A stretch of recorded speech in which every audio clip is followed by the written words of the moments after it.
the NLDS kicking off this weekend. Here in Southern California, we have the Dodgers and the Padres. Dodgers will host the Padres on Saturday and Sunday. And, this rivalry for the fans, it's bigger than I thought it should be, because in reality, there's no real history behind it. If we look at the Padres, they've been to the playoff 8 times in 56 seasons.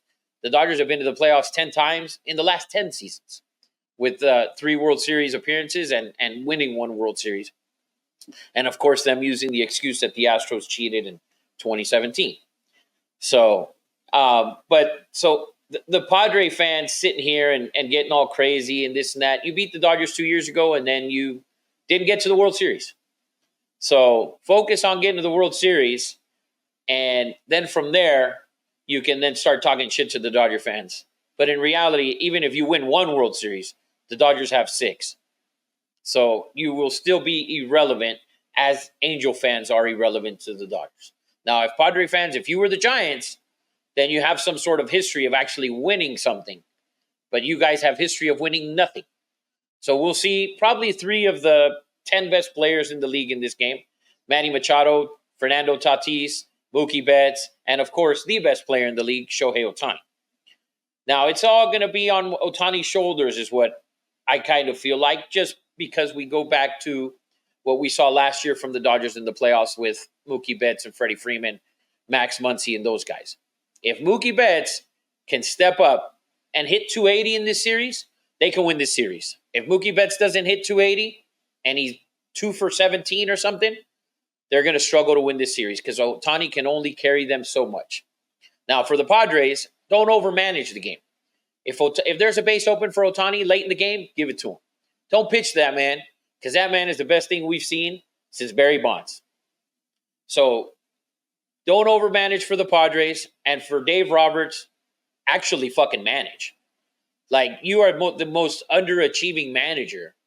Like, oh, you made it to 3 World Series. You had one of the best rosters in the league every year, literally. This year, the Dodgers, of course, have a ton of pitching injuries. Glasnow, Buehler is not what he once was. Kershaw, even though he's an older guy, they have a ton of injuries, no depth of pitching. It'll be tough for Dave Roberts to overcome. And we can never say, oh, he did a hell of a job managing this team. No, because he's always given a roster that you can throw out there and they can win a game 8-9-8, 8-7, 10-9, because the roster is built for that. So we'll see how this series goes. I think the Padres can win it. I think the Padres should win it. You have better arms, you got the better bullpen, and your lineup is deeper from top to bottom. So Dodger fans, let's hold off to the excuses. Oh, we didn't have any pitching, this, that. We know you didn't have any pitching.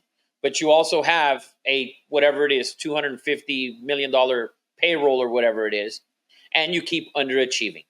If the Dodgers lose, does Dave Roberts get fired? My buddy says yes. I tend to agree with him. But if we look at the history of the Dodgers, they won't fire the guy. He's done terrible. 2022, he could have been fired. Last year, he could have been fired. He's underachieved every year with the exception of 2020, and that's because he found a worse manager in the World Series than him. So at the end of the day, enjoy the series, because you're going to see great baseball, amazing athletes out there, and enjoy the weekend, Dodger fans. Try not to fight and beat the shit out of any Padre fans at Chavez Ravine, because we don't need that crap. So enjoy the series. Padres in 4 is my prediction.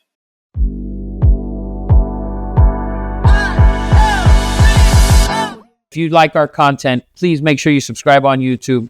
Check us out on all our social platforms and anywhere you can find your podcasts.